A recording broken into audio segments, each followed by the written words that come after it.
Have you ever met somebody and felt immediately connected? Felt like you're on the same wavelength with that person? And like you already knew them? You know, we all have. And on the other hand, have you ever met somebody and all your warning signs go off inside? It's like lights and sirens are going off in your head. Sure. You know that this is someone to avoid. And those feelings come standard issue for all humans. Have you ever driven into a strange town and it felt creepy and dark? And your wife locks the doors and leans a little closer to you? Or conversely, have you ever gone into somebody's house and it felt warm and inviting and wonderful? Sure, we've all felt that. See, everything gives off energy. This whole teaching's about energy. And contrary to popular belief, it isn't just Christians that feel these vibes or these sensations. It isn't necessarily discerning of spirits. You know, every aware person notices this stuff. You know, we had a young, beautiful lady who frequented our fellowships a while back, and this girl was well put together, to say the least. And she kept her body in shape. She dressed with the right styles and colors for her face and her figure, and her hair was perfect all the time. And this girl looked like she felt about herself, and it showed. And she attracted wealth and good things back to her like a powerful magnet. And in the couple of years that I knew her, I marveled at the abundance that she attracted. I remember one time she was shopping at a furniture store, and because she was a 10,000th customer, they gave her a brand new couch, any one she wanted. And then she gave my son, who just started college, her old couch, which blessed me. And I can't count the time she was given tickets from complete strangers to see a professional sports game. She always had an amazing job, made amazing money, and quickly advanced in any job she had to better and better and better positions. And people wanted to be around this girl. And I asked her what she did with her mind to believe for all this abundance. And she simply said, I expect it. And I thought, man, that's simple. And she is the one who taught me by example a quote that I always say is, expect abundance, you might just get it. Expect abundance, you might just get it. She had been raised to expect like that. What I'm getting at is we all give off a certain vibe all day long, good or bad, give or take, light or dark, good or evil, success or lack, positive or negative, faith or fear. All day long, we live this. You're around it. And we're so used to it that we don't notice it sometimes. What you give, you will what? Receive. You give off good energy and you're going to receive amazing abundance. You look like abundance, walk like abundance, think only of abundance, feel that abundance, read about abundance, talk about abundance, give your abundance, and you're absolutely going to attract abundance to you. Abundance is your new vibe. You look like you feel. The energy we give off will always attract like energy back to us. What you give is what you get. It's a law. What you fear is what you get. You know, Proverbs 29:25 from the King James says, the fear of a man bringeth a snare, but whoso putteth his trust in the Lord shall be safe. The fear of man bringeth a snare. It's all about what you think. It's all about what you feel. That's how you can tell what you're thinking a lot of times. How am I feeling? How am I feeling? There's times when I decide I'm ready to go skiing and I wake up and I'm feeling low. I don't feel good. I feel too busy. I might feel overwhelmed. So I don't go because I know those would be the day I'd get hurt or I'd slip out on the road or something. You know, so you have to be cool sometimes. You have to limit it. Then I work and get my mind back up to where it should be. We all go through this stuff. You see, fear is simply a chain of thinking that attracts bad things to us. Fear is bad energy. and attracts bad stuff. It's just a law. It's not that there's someone out there trying to get you all the time. It's just the way of the universe. It's the way of the world. You give out bad, you get bad. You give out good, you get good. It works. It's a law. Fear is that bad energy, and it attracts bad energy. Fear sends out a vibe of lack or helplessness or hurt or poverty, and the world will comply. It can't help but do it.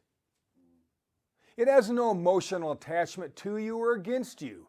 It's just if you fear, you will receive what you feared. If you believe positively and good, you will absolutely receive that. Most of us have a little mixture of both.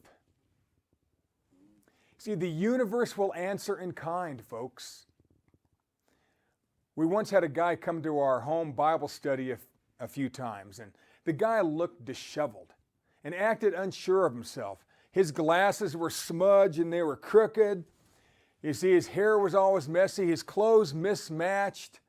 You know, he would talk half a conversation and then just turn around and walk away. He just wasn't together.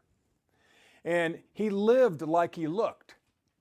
He had this unsafe, unsure, nervous vibe that surrounded him like a thick blanket. You could feel it when he walked into the room. And mayhem followed this guy. I once heard a crash in my bathroom. And so then when the door opened, I went in there. He just walked out. The sink had just fallen off the wall. And, while he was in there, and if he parked a car, he usually dent at least 2 cars near him. And he did this every single time. His car was a mess and it was full of trash. We didn't allow him anywhere, in our house alone because things were going to break. We had to follow him around just to protect the things that mattered. And I really thought I could help this guy. Our energy had to overpower his energy. He had such low energy surrounding him that bad stuff just followed him. Maybe we've seen that a time or two in our own lives. You ever notice sometimes it's like blood in the water and the sharks come? And when you're down, then what happens usually? People pile on, right? It's because your energy's down. Your energy's down. And you got to really fight back to get back up sometimes. You see, his energy was deeply wounded. Deeply wounded. But feeling sorry for him didn't help him any. He was just attracting that. He wanted you to feel sorry for him. It's sad. He wasn't like that girl who just thought the best of herself and everything good happened. It works. It'll follow you like the wake of a boat if you'll just change your energy. We feel sheepish and vulnerable and poor, and we're going to attract those things. You give out positive and successful energy, you're going to attract positive, successful things. You can't fool energy. You can't fool the universe. God set it up this way. And that's why it's so important to put on words and thoughts that improve our situation. We lead captive every thought, like 2 Corinthians 10:5 says. Every thought. See, it's a law. What are you thinking about all day long? Are you just mad? You feeling sorry for yourself? Feel like a victim? How come I can't make it? How come nothing good happens to me and it always does for that guy? That's why it's just bad's going to keep happening. You see, most of the time we'll be rewarded far more than we gave out, positive or negative. Luke 6:37 and 38 from the Message. Don't pick on people. Jump on their failures. Criticize their faults, unless, of course, you want the same treatment. Don't condemn those who are down. That hardness can boomerang. Be easy on people. You'll find life a lot easier. Give away your life, and you'll find life given back. Not merely given back, but given back with bonus and blessing. Giving, not getting, is the way. Generosity begets generosity. I've seen this countless times. People try this law of giving, and they try to outgive God, and they give a little bit, and then they get back more, and then they give more, and they get back more. I knew a guy who did this once, wanted a new car, gave away his old car, got a different car, and after a few trades, he ended up had a new car. A dealer gave him one. A dealer. You're saying it can't happen. I've seen it happen. I know it sounds a bit new agey, you see, to talk about reciprocal energy and like vibrations or equal flow or the law of attraction, but it's not, folks. It's just different terminology. We say the same thing. We call it believing. You see, the energy we're giving off will absolutely attract like energy back to us. This law of attraction is as ancient as the universe and works with equal precision as that universe. What you give is what you get. Lack begets lack. Love begets love. It's a law. You know, it works the same for attracting a date or a mate. What are you giving off? Do you dress like you want a mate? You know, do you listen to sexy music before you go on that date? You know, do you flirt? You know, or are you all business all the time? Do you give off the energy of being interesting and available? Heck, even the animal kingdom's got that one down. The colors, and they puff up and they do dances, you know. They know. What are you doing? You know, the funny thing about attraction is it matters less about your physique than it does about how you feel about yourself. It really doesn't matter your size. It matters the energy you're putting out about yourself. You know, I was in a big box home improvement store last week, and I saw this beautiful, well-dressed young lady pushing a cart. And she was the tallest girl I had ever seen in my life. And she was wearing the tallest heels that I'd ever seen in my life. Now, usually tall girls wear flats, not heels, because they don't want to be noticed. And obviously this girl did. She was perfectly comfortable in her tallness. And I respected that. And we locked eyes, and she tilted her head and gave me a little grin that sort of said, I know, I look as good as I feel about myself. And it showed, and I felt it. You want to attract good? You want to attract a date? Then look like you feel. It's a law. The boomerang effect. You know, we always reap what we sow. You know that. We get what we give out. Heck, every networking group knows that the more we help others prosper, the more we too are going to prosper. It works as sure as gravity. Every networking group knows that. And yesterday I heard a talk show, and the host was speaking about people donating their time at soup kitchens on Thanksgiving. And she said that the person giving their time always has a more profound experience and a positive experience than the less fortunate people to whom they're giving. And the receivers are happy and thankful, but the givers are super blessed. And she said it's amazing the change in people who do that in giving, who give that day, you know, what it does for them. You know, what are you giving off? You know, what are you manifesting? Is the energy that surrounds you amazing and happy and beautiful? Or is it lonely, small, and dim? You know, we can make this positive change by changing what we feed ourselves. What do you listen to? Well, we listen to audiobooks or music that uplifts us.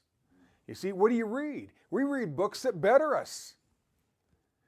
You see, who do we hang out with? That's a biggie. You know, if you're poor, I'll bet you're hanging out with poor people.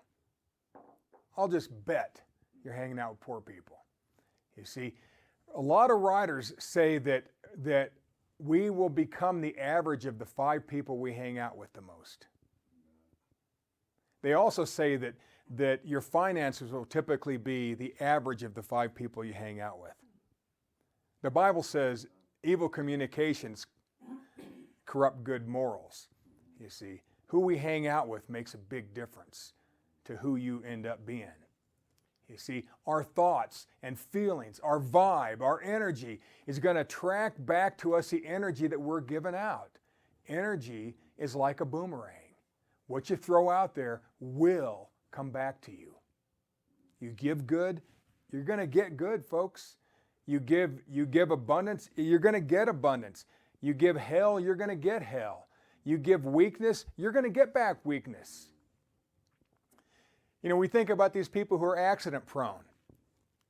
Or you Christians might call it, the spirit of error, whatever you want to spiritualize it. But it's just about energy if you simplify it. Those people just expect bad stuff to happen to them all the time, and it does. They get hurt all the time.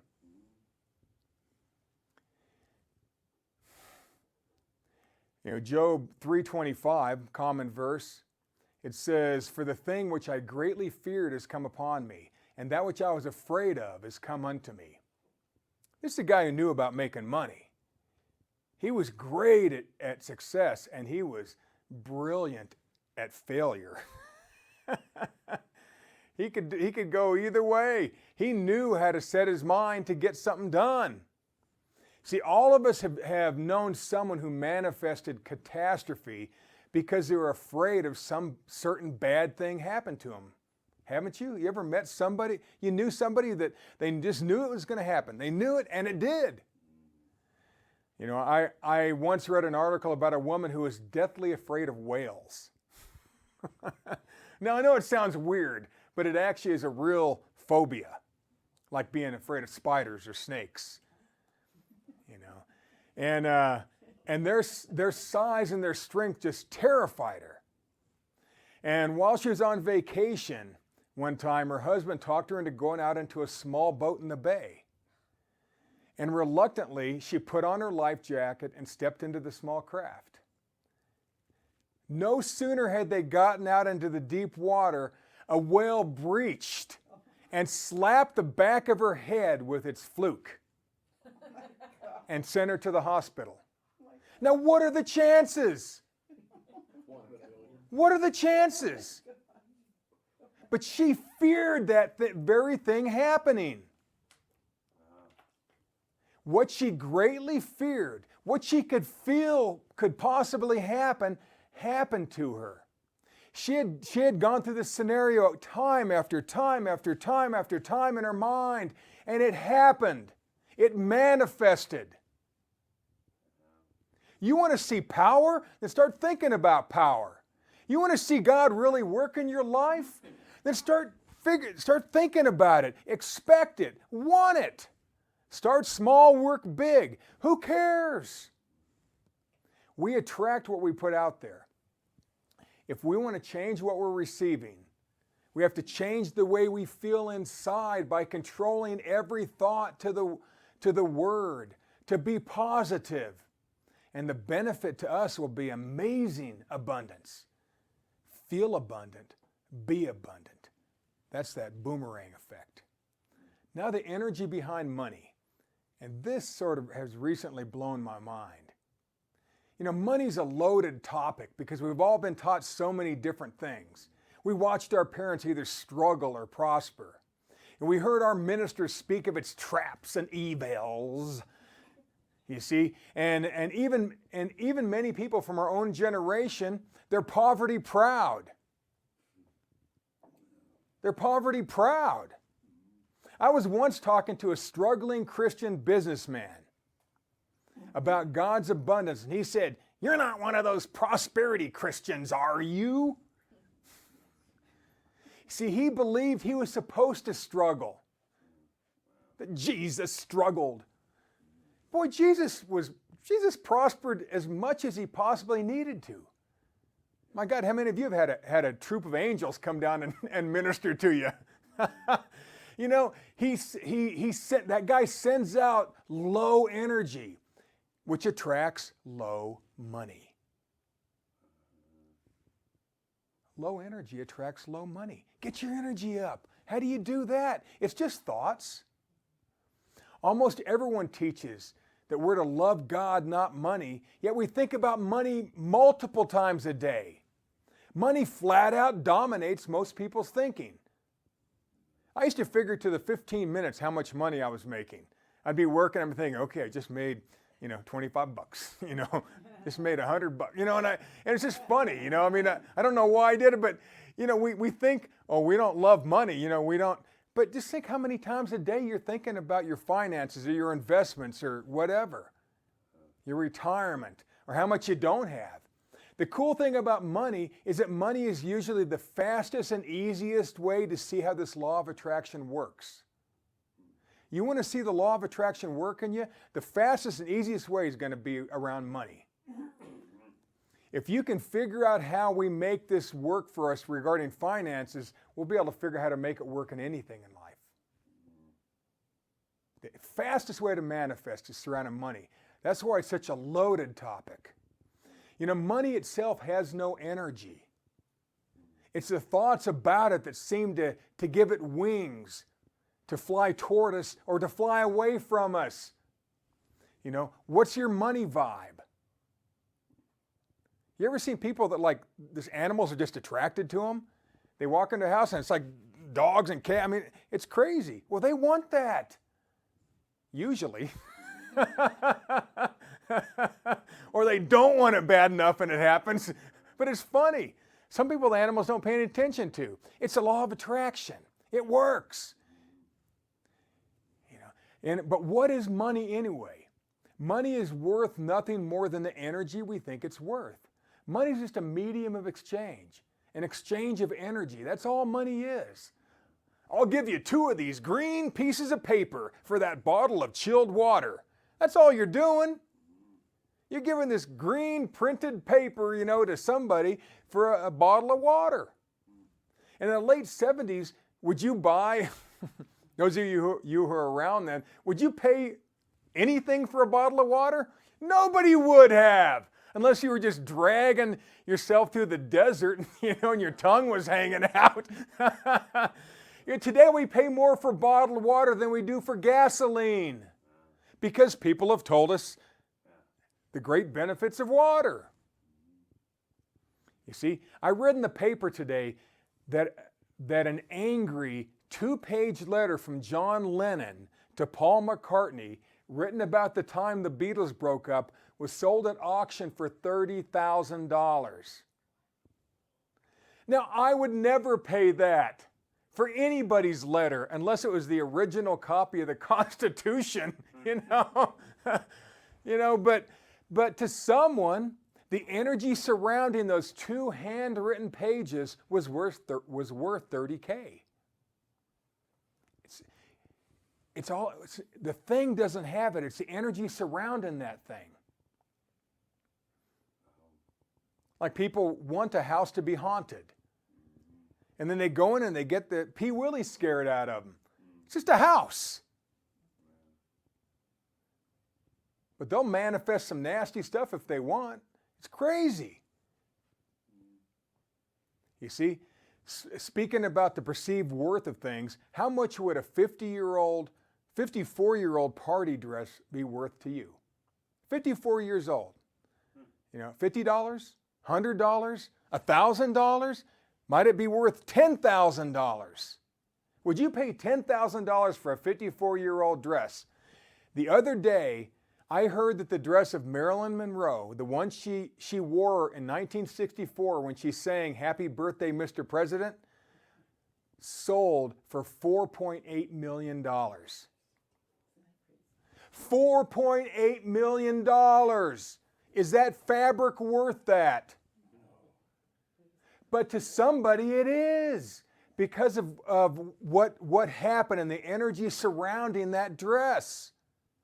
See, money and things they're just an item, a medium of exchange, but it's the energy that we place around it that makes it worth something. The energy you place around yourself is what makes you worth something. the energy you place on yourself is what you're worth. What are you worth? I remember my grandfather was a millionaire, a vice president of the General Electric Company. When I was a kid, I was riding in his Cadillac, and we were in St. Louis. That's where he was assigned then. And I don't know why I was riding with him. And he had this car phone. This is like 1963 or something. He had a car phone already. And I said, grandfather, he liked to be called grandfather, not grandpa. So I said, grandfather, you know, how much am I worth? And he said, Mark, you're worth more than, and we're right near the downtown, you're worth more than all the buildings in this city. And I remember thinking, that's pretty cool, because I just learned in school that we're worth like 97 cents or something like that, you know, the minerals or whatever, you know. But I mean, that was like a great mind picture for me, you know, worth more than all these buildings, you see. And it made my energy go up about myself. You know, what are you putting out there? You see, is it positive or is it negative? Positive energy attracts positive energy. Low energy attracts low energy things. It's our choice. It's your choice. Mark 11:22 to 24. And Jesus answering said unto them, have faith in God. Now the Wycliffe translation says, have ye the faith of God. Have the believing of God. Have the believing of God. Now what the heck does that mean? That means we have to learn to think about ourselves the way that God does. You think God thinks of himself as a failure? Oh my God, this would be one crazy universe. Does he feel like lack?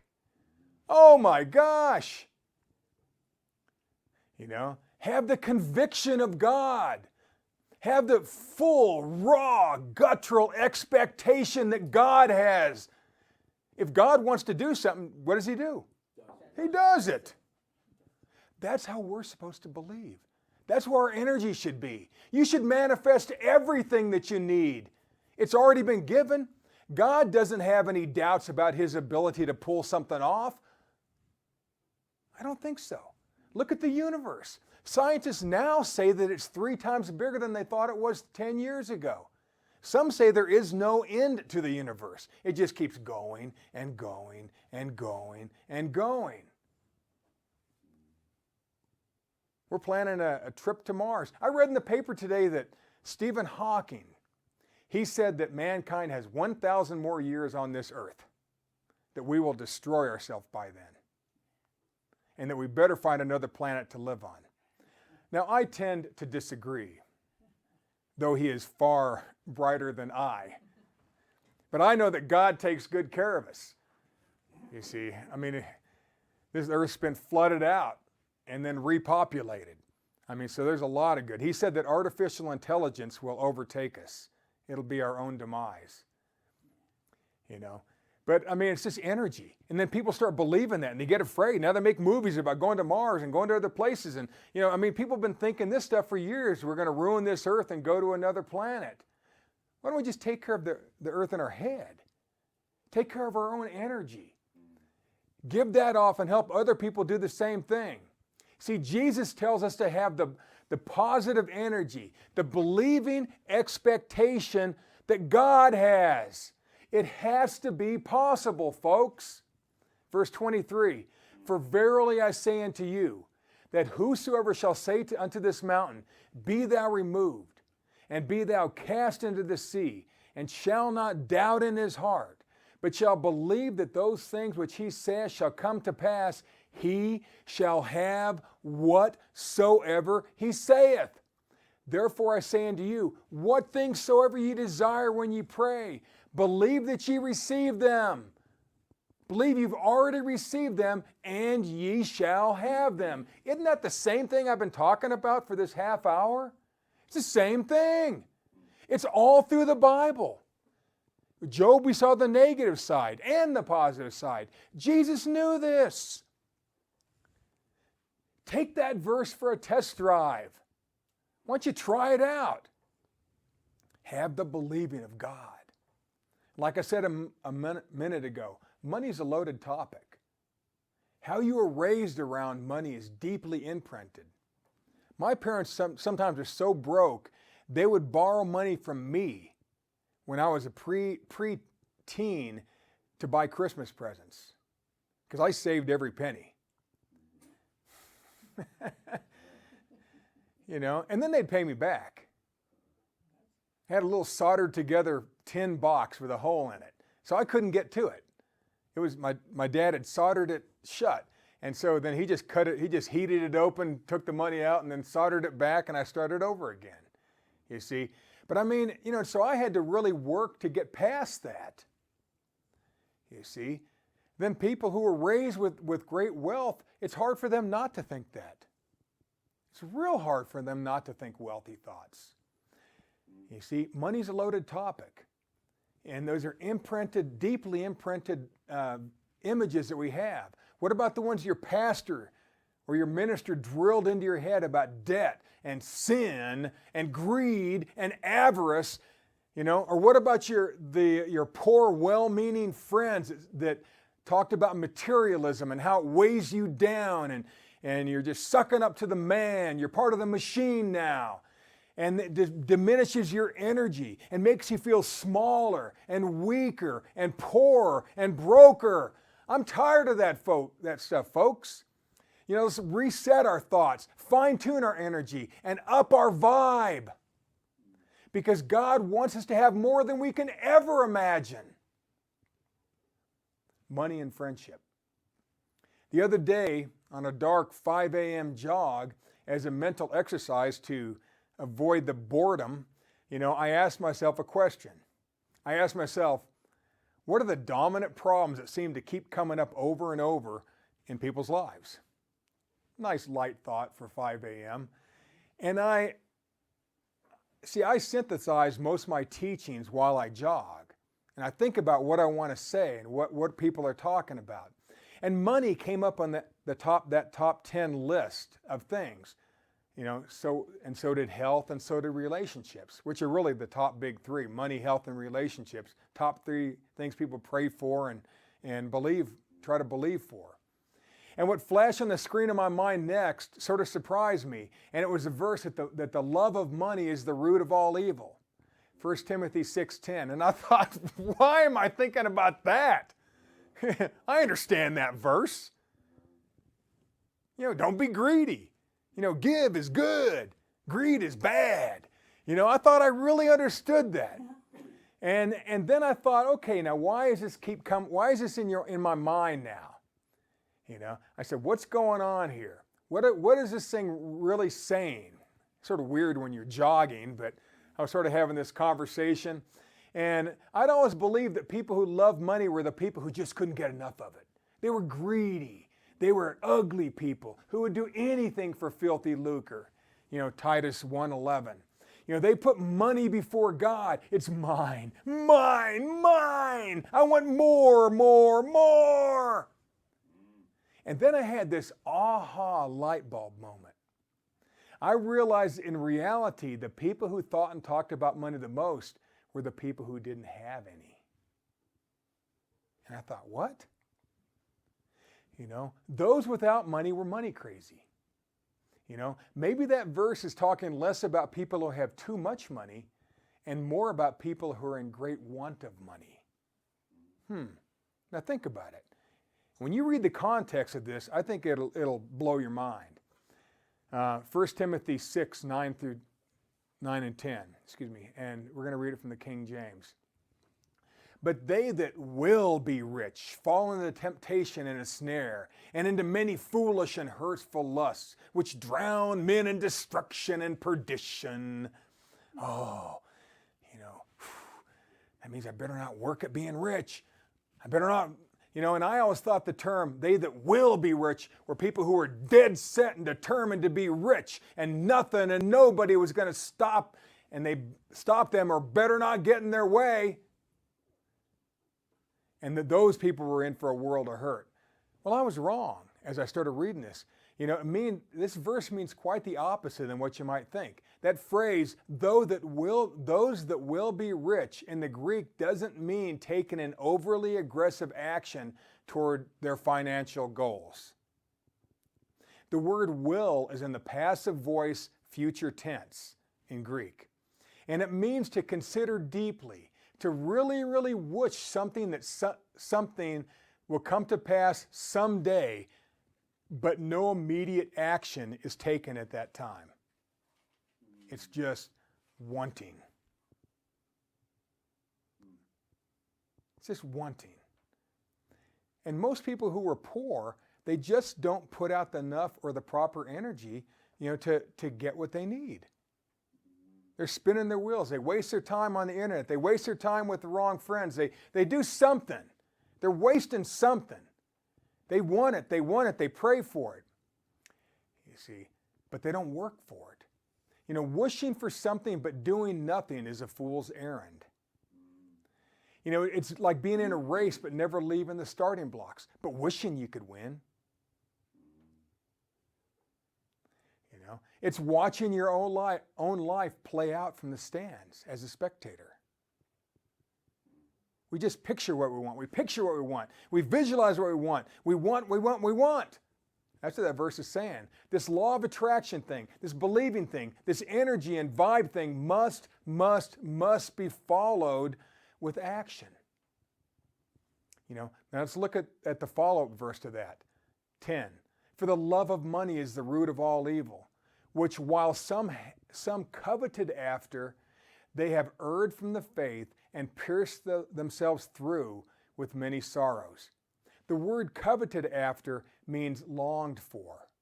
Again, it's not action toward, it's just long for. I really, really, really want to be rich. I really, really, really want to be rich. I really, really want to make a lot of money.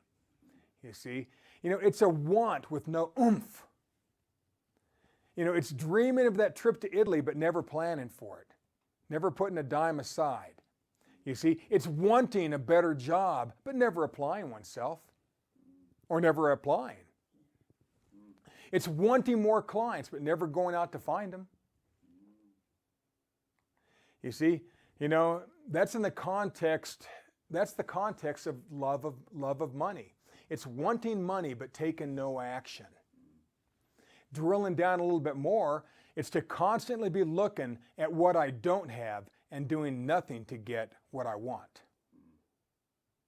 It's just because when you're always thinking about what you want, you're really telling yourself what you don't have.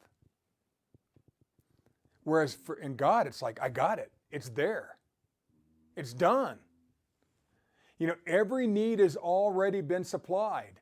God is ready, willing, and able to give you exceeding abundantly above all that you ask or think. We have to put out some well-focused energy and follow it up with some kind of positive, proper action. Man, I'm broke and in need of some serious cash, dude. I talk to my friends about it. I pray every day with my wife about it. I talk to God about it every day, but my credit card bill just keeps growing. Stop talking, start walking. You see, now comes the kicker. And this sort of blew my mind. The word love in that love of money is not the word agape. It's not attributing the love of money, or love of God to the love of money. You see, it simply means fondness or friendship.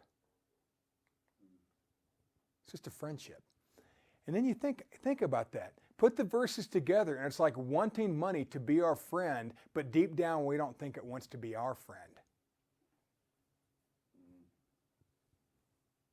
You ever known people who had real low energy and they try to get into a group of kids with high energy? Do they fit? No. It's usually sad to watch. It's very sad to watch. And that kid's going to get hurt, you see. But nowadays, the world wants to stop those kids with high energy and beat them down to low energy instead of teaching that kid to up their energy, to love their tallness, embrace their tallness, their size, their look, their hair color, whatever. You see, we say we want money to be our friend, but deeply we feel like she's a bad influence. You know, heck, isn't that what most Christians teach? You know, they teach that God supplied our needs super abundantly, but out of the other side of their mouth, we intimate that wanting money is somehow evil. Or working or making money is evil. It's not. You know, the whole context of that is, it's just, think of it like friendship. You see, think of it like friendship. You want a friend. You really want your friend to come around, but when they come around, you don't like them because you think they're evil. It's craziness. We have this duplistic, what does the Bible say? A double-minded man is unstable in all his ways. It's James 1:8. We are crazy. We're money crazy. We're crazy when it comes to money. That's why so many people are broke, because they have this whole duplistic craziness in their head. It's like the push me, pull me from Dr. Doolittle when I was a kid. An animal with a head on both sides. You know, it doesn't work that way. You can't think both ways. Either you go for it or go away from it. You're going to attract one or the other. That divided, low-energy friendship never ends up well. When we have a lopsided friendship, we don't set ourselves, don't we set ourselves up to get hurt? Sure. Like the verse says, when we make friends with money, but we never work that friendship, we pierce ourselves through with many sorrows. It's the people who are always looking and never getting, who aren't really trying. They're the ones who pierce themselves. They're the ones who love money. Now, there's greed on the other side. I'm not talking about extreme greed. I'm talking about this is more than that. The context of this is somebody who wants something that they just don't seem to ever get to. That's the love of money. That's the love of money. It's time to change that thought. You don't love it. You don't worship it. We're not that stupid. Timothy wasn't stupid when that was taught. He was 3 generations of a believer, a great family. But it's still a temptation to think lack. That's the love of money, folks. Read the context. Read it for yourself. 1 Timothy 6:11, this will say even more. But thou, O man of God, flee these things and follow after righteousness, godliness, faith, love, patience, meekness. See, run away as fast as we can from that worn out, old, selfish thoughts of lack, of money, and aggressively pursue the thoughts that are right, good, words full of positive energy and gushing with love, patiently pursuing, and keep yourself humble. That's what a good friend is. We make God our friend, not money. Money has no energy. Turn on to God. Turn on to the Word. Turn on to the positives of the universe, and you will have everything you could possibly imagine. That's what this taught. Flee that other stuff. Get that out of your head, Timothy, and follow after what's right, what's godly and good and believing and loving and patient and humble. It's a mindset. That's a mindset of success, folks. God wants us to realize that He and He alone is our supply. Money is the easiest way to see if our vibe is positive, if our energy is good, because we're going to see relatively quickly, what we're attracting. You already know. Look at your bank account. You know what you're attracting or repelling. And there's a reason. It's what are you pursuing? Are you pursuing all those good things? Are we thinking about the lack? That's all it is. That's the energy. Is it low or is it high? See, it's the thoughts that surround money that gives it any power or puts it in our pocket. We know that He promises health and prosperity. We're aware that He let rain fall on the just and the unjust of the world, which gives us no excuse not to prosper. God even prospers the bad people because it's the same law. The law of attraction, whatever you want to call it. In fact, it's impossible not to prosper if we just get our energy up and radiate a prosperous, single-focused vibe and then go for it. Remember, energy attracts like energy. Put your energy into making yourself a better friend to God, and you'll be able to locate your abundance like never before. It's already here. You just need to figure out how to see it. Now, in closing, have you ever met somebody and felt immediately connected to them? Felt like you're on the same wavelength, like you already knew them? Sure, we all have. And it comes standard issue for humans. God set us up to do this stuff, folks. But we've just messed up our minds somehow. You see, we can practice this law of attraction in simple ways. Some make a game out of this. Just look it up on the internet. Finding coins or dollars. I knew a guy that just found cash all over the place. He looked for it. Everywhere he'd go, he'd see cash floating around. He'd walk into a store, he'd see it under he just found it everywhere. It was just a game to him. He was a business owner, he didn't need it, but he made a game out of it. He looked for money. Kids do it with the coins. How about somebody, you can read stories about somebody turning $1 into 1,000. They say, I'm going to do this in a month. I'm going to do this, I'm going to buy this, I'm going to do this, I'm going to figure out how to turn this $1 into $1,000 this month. And I'll bet if you try it, you'll do it. If you do nothing and sit there and stare at it and pray to that dollar, nothing's going to happen. You see? But just get busy trying to make it happen. You're going to learn something. You see? Some try that giving game where they try to outgive the Creator. And we know that's impossible. The more you give, the more you're going to get. It's going to keep coming. If you have that, it's going to happen. You see, I heard of one person who traded a red paperclip for a house. A 26-year-old Montreal man made it his quest to barter a giant red paperclip from one thing to the other, all the way up to owning a house. It took him almost a year and 14 trades before he got his 2-story house. He traded a red paperclip for a house. He just wanted to see if he could do it. What are you willing to try? What are you willing to see what you could do? Talked about a lot of things here. Everything in life is about energy. Love, light, spirit, and truth are the highest frequencies of energy. Everything gives off. Change the way you think about yourself. Change the way you feel about yourself. Change the way you feel about your relationship with God and even your relationship with money, and you will be pleasantly surprised.